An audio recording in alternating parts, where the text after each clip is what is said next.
His gaze lingered on my tractors, humming away like they had been for generations, before finally settling on me. I nodded in greeting. "Morning, Sheriff." He let out a long, tired sigh. "Morin, what exactly is going on here?" Before I could answer, Karen pounced. "I told you," she shrilled, jabbing a finger in my direction. "This man is conducting unauthorized land clearing. This is a residential area. It's against the law." I raised an eyebrow, my patience wearing thin. "Actually," I said, keeping my voice calm, "this is farmland, my farmland, and we're just clearing some brush for a new irrigation system." Sheriff Grayson turned to me fully now, his eyes scanning my face, then the surrounding fields, as if confirming something he already knew. "You own this land?" I nodded. "Yep, been in my family for generations." Karen's face twitched. No, that can't be right. The HOA has strict regulations about what can be done near our neighborhood." Sheriff Grayson rubbed his temples, clearly at the end of his patience. "Karen, HOA rules don't override land ownership. If this is his property, he can do whatever he wants within legal limits." Karen gasped, staggering back like she'd just been physically struck. But this can't be allowed. Our neighborhood pays good money to maintain a certain standard. We can't have tractors ruining the ambience." I smirked, arms crossed. "You mean the ambience of my farm? The one that was here long before? Your HOA? Karen's mouth opened and closed like a fish out of water. Desperation was creeping in now, but she still had one last Hail Mary. "You have to do something," she wailed, spinning toward the sheriff. "He's disturbing the peace. The noise is unbearable." This time, the deputy, who had been watching in silence, arms crossed, finally spoke up. "Ma'am, do you hear yourself?" His voice was dry, unimpressed. "This is a farm. Farms have tractors. If you didn't want to live near a farm, maybe you shouldn't have moved next to one." For the first time, Karen was speechless. Her jaw clenched and unclenched, but nothing came out. Sheriff Grayson let out another exasperated sigh and crossed his arms. "There's no crime here, Karen. No trespassing, no illegal activity. Just a man working his own land." Karen's desperation reached its peak. But there has to be something you can do." The sheriff stared at her, expression unreadable. Then his tone shifted. Sharp, authoritative. "I can charge you for filing a false police report." Karen froze. A nervous twitch ran across her face, her eyes darting toward the deputy, then me, then the sheriff again. It was the first real moment of fear I'd seen from her. I decided to twist the knife just a little. "Hey, Sheriff," I said, keeping my voice light. "While you're here, you might be interested in knowing the HOA has been trying to fine me for not following their rules on my own land." The deputy let out a low chuckle, shaking his head. "That true, ma'am? You issuing fines outside your jurisdiction?" Karen stiffened, panic flickering in her eyes.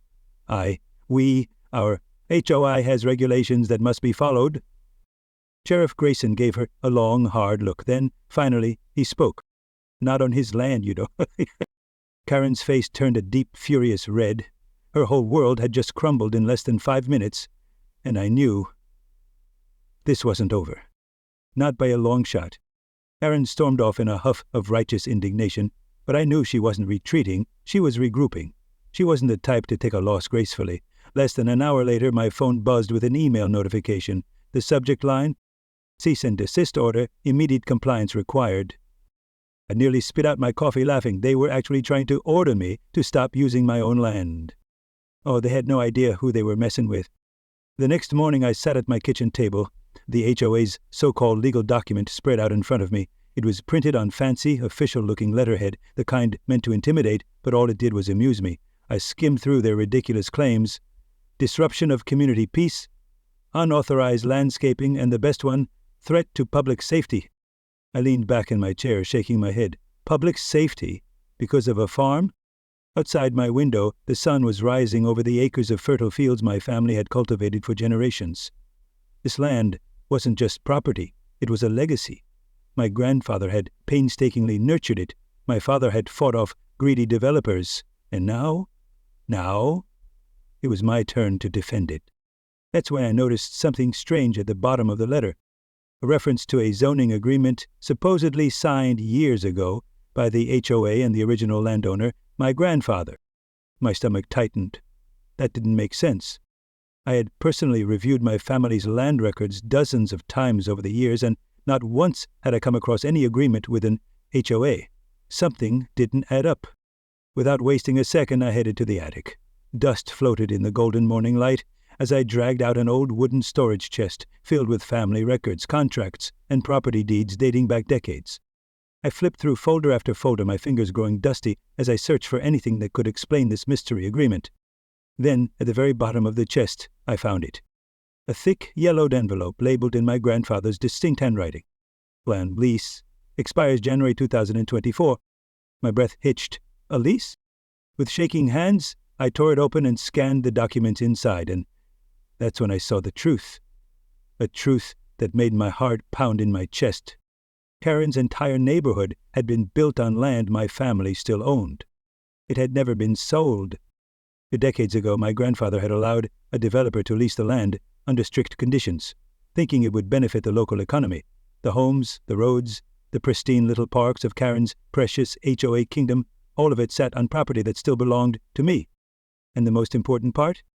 That lease expired last month. A slow grin spread across my face. Karen had spent years trying to impose her will on me, threatening fines, calling the cops, acting like she was the law of the land. And all this time, she was the trespasser.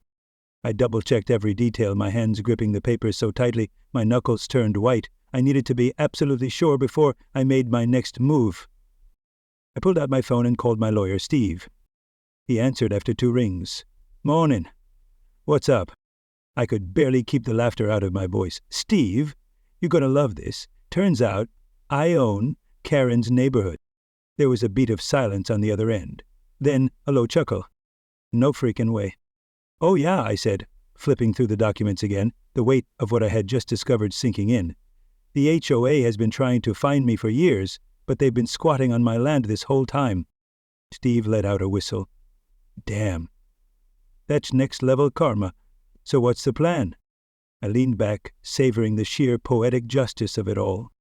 "I want to know exactly what my rights are. What can I do?" Steve was already clicking away at his keyboard. "Based on what you're telling me, you have 2 options. Evict every single homeowner or renegotiate the lease on your terms." I laughed, shaking my head. "Let's just say," I said, staring out at Karen's pristine little community, "they're about to learn what real power looks like." Karen had barely stumbled off my porch before the real chaos began. The news of her catastrophic failure spread like wildfire, and by nightfall my inbox had transformed into a war zone. Emails from HOA members poured in, filled with panic, disbelief, and outright desperation. Residents, once silent enforcers of Karen's rule, were now scrambling to figure out what this meant for their homes. Gone was the arrogance, the condescending attitude the HOA had toward me for years. They weren't issuing orders anymore, they were begging. By morning, the HOA was in a complete meltdown. Their entire world had been built on a lie, and now that lie had collapsed. The reality was sinking in, and the fear of eviction loomed over every homeowner like a storm cloud. But the true masterpiece of this unraveling wasn't just the desperate emails, it was the sight of Karen herself, unraveling in real time. Around noon, as I walked toward my barn to check on my equipment, I noticed a procession of vehicles barreling into the HOA clubhouse parking lot. I slowed my steps, watching from a distance. An emergency meeting. Oh, this was going to be good. Curiosity got the better of me, and I strolled over, casually blending in at the back of the meeting room as the temperature inside reached a boiling point. Karen stood defensively at the front, clutching her documents like a lifeline, but her control was gone. She wasn't leading this meeting, she was on trial. "You told us you had total authority, Karen," one homeowner snapped, his voice filled with fury. "Now it turns out we don't even own the land under our homes?" A woman stood up, her voice shaking. "Did you even bother checking that lease? How could you put all our homes at risk? My family invested everything we had to live here." Karen's composure cracked. I was assured by the developers that everything was legally sound," she stammered. "I trusted them." A bitter laugh rang from the back. "Maybe if you'd spent less time harassing our landlord and more time actually doing your job, we wouldn't be here." Murmurs of agreement spread like wildfire. Karen's face contorted with frustration. Everything I did was to protect our community standards. That was the breaking point. A chorus of outrage erupted. "Protecting standards? You called the police on the guy who owns our neighborhood? You embarrass us. You've ruined everything." And then, the moment I'd been waiting for. Mark, one of the quieter board members, stood up and cleared his throat loudly. The noise died instantly.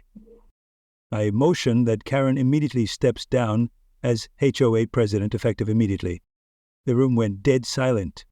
Karen's head snapped around, her mouth opening and closing like a fish gasping for air. "You can't do that!" she shrieked.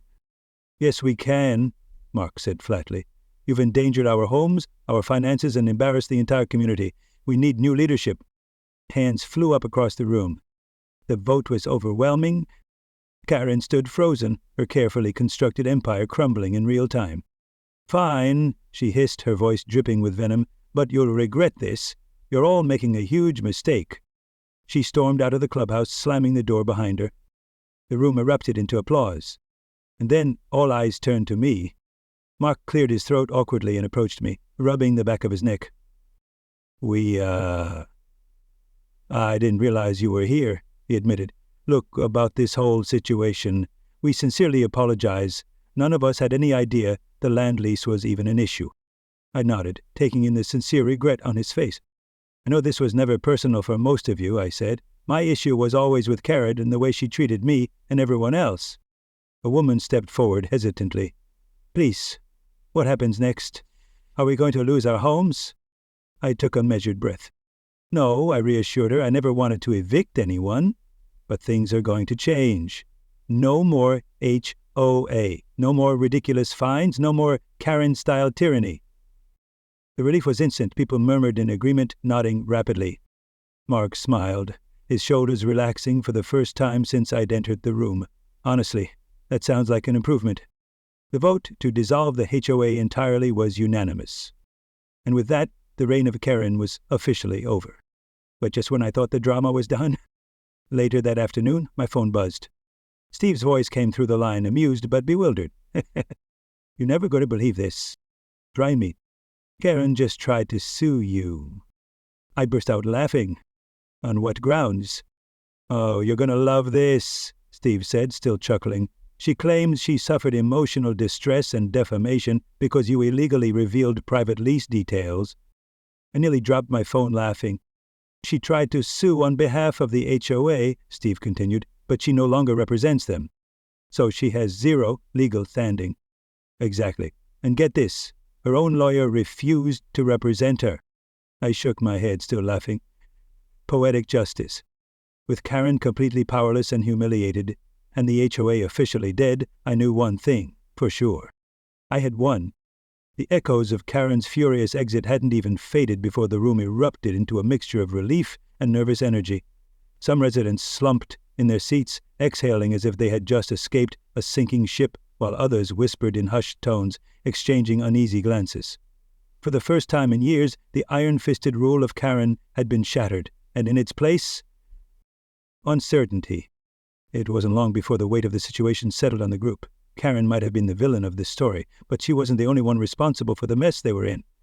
The HOA board members sat stiffly behind the long table, their eyes darting from one another as if hoping someone, anyone, would be the first to speak. Mark, still standing after delivering the final blow to Karen's reign, let out a slow breath. He turned toward me, his expression hesitant, his voice measured but uncertain. "Look," he began, rubbing the back of his neck awkwardly, "about this entire situation, we sincerely apologize. None of us had any idea the land lease was even an issue." A murmur of agreement rippled through the room. Homeowners shifted uncomfortably in their seats, some nodding solemnly, others staring at the floor as though they were too embarrassed to look me in the eye. I let the silence linger just long enough for them to sit with their guilt. And then I spoke. "I believe you," I said simply, crossing my arms. "But let's be clear, Karen didn't act alone." Several heads snapped up, a few people visibly flinching. "Plenty of you backed her up. Some of you stood by silently while she harassed me, my workers, and my family's land. Others went along with her ridiculous fines, her complaints, her petty attempts to push me out. And now? No, you're shocked." A tense silence filled the room. No one dared to argue. They knew I was right. An older woman in the front row, her hands wringing in her lap, spoke up hesitantly. "What happens now?" And there it was, the question everyone was afraid to ask. Because the truth was, I held all the cards now. I could evict them. I could bulldoze every last inch of this HOA nightmare and reclaim my land entirely. And for a brief moment I considered it. But I wasn't caring. I took a slow breath before answering. "You all own your houses," I said, my voice even and firm. But I own the land beneath them. That means going forward, we're doing things differently. Uneasy murmurs spread throughout the crowd. What does that mean? Someone asked cautiously. It means, I continued, the HOA is done. No more ridiculous rules, no more absurd fines, no more pretending you have authority over land you never owned in the first place. A wave of relief visibly swept over the crowd. No more HOA, a man in the back repeated, almost in disbelief. No more HOA, I confirmed, but that doesn't mean you get a free ride. Going forward, I'll be negotiating a lease system. Each homeowner will pay a fair land lease directly to me. You'll own your homes outright without an overbearing HOA, but you'll rent the land properly. That's the deal. A few people looked uneasy, but most, they were beyond relieved. Mark, his earlier tension melting into something closer to grateful acceptance, nodded. Honestly, that sounds better than what we had before. The woman near the middle of the room let out a breathy laugh. We lived under Karen's nonsense for years. This is a way better option. It didn't take long for the tone in the room to shift. Where once there had been anger and fear, a new energy took its place. People who had once cowered beneath Karen's rule now saw an opportunity for something better. It wasn't just relief, it was hope. One by one, homeowners came up to me, some shaking my hand, others just offering a quiet thank you. And for the first time, instead of being treated like the enemy, I was seen for what I had been all along, the actual owner of the land. As the meeting wrapped up, I stepped outside into the cool evening air. The sun was setting over my fields, painting the sky in streaks of gold and crimson. And just as I thought the drama was finally over, my phone buzzed. A message from Steve, my lawyer. Karen's back, and you won't believe what she just did. I stared at my screen. Of course, she wasn't done yet. As Mark and the remaining board members settled into their seats at my farmhouse, the tension in the room was almost palpable. Gone was the usual arrogance and entitlement I had endured from the HOA for years. They weren't here to dictate terms anymore. They were here to negotiate for their future. I leaned forward, placing my hands on the table. Let's get one thing straight, I began, my tone measured. I never wanted to take anyone's home away. But things have to change. The old way? That's over. A few board members shifted uncomfortably, but Mark nodded. We understand. That's why we're here. I took a slow breath before laying out my proposal. First, there would be no more HOA, no more absurd rules, no more Karen major dictatorship, and no more nonsense fines. You'll all own your homes outright, but the land beneath them? That's mine. A murmur spread across the table, but no one protested. Going forward, I continued, we'll be setting up a fair land lease system. Each homeowner will pay a modest annual fee directly to me. No more HOA fees, no more wasted money on community standards nonsense. You keep your homes, I keep my land, and we all move on. Mark glanced at the others, who all seemed to silently agree. Then he looked back at me and exhaled in relief. Honestly, he said with a small chuckle, that sounds better than what we had before. I nodded. Good, then let's put it in writing and make it official. The board members visibly relaxed, exchanging glances of mutual understanding. They knew they had no other option, but more importantly, they knew it was the right one. For the first time, the conversation felt productive. Instead of fighting over power and control, we were actually finding a solution that worked for everyone. But before we could wrap up the meeting, Mark hesitated. There's something else, he said cautiously. Karen isn't taking this well. I leaned back, unimpressed. That's not exactly breaking news, Mark. He let out a nervous chuckle. Yeah, I figured, but it's getting worse. She's still trying to cause trouble. We've heard from a few homeowners that she's been going door to door, stirring up paranoia, telling people they should refuse to sign anything, that you're trying to scam them. I sighed, rubbing my temples. Of course, she wasn't going down quietly. Let me guess, I said, shaking my head. She still thinks she can win, doesn't she? Mark nodded grimly. She's desperate. We don't know what she's planning, but knowing her, it's probably something ridiculous. I wasn't worried. Karen had no power left, but a desperate person can still be dangerous. I'll handle Karen, I assured them. You just focus on making sure this deal goes through. The meeting ended with firm handshakes and mutual understanding. As the former board members filed out of my house, I watched them go, knowing that for the first time since this nightmare began, we were moving forward. But even as they left, I had the strange feeling that the storm wasn't over just yet. And I was right, because the next day,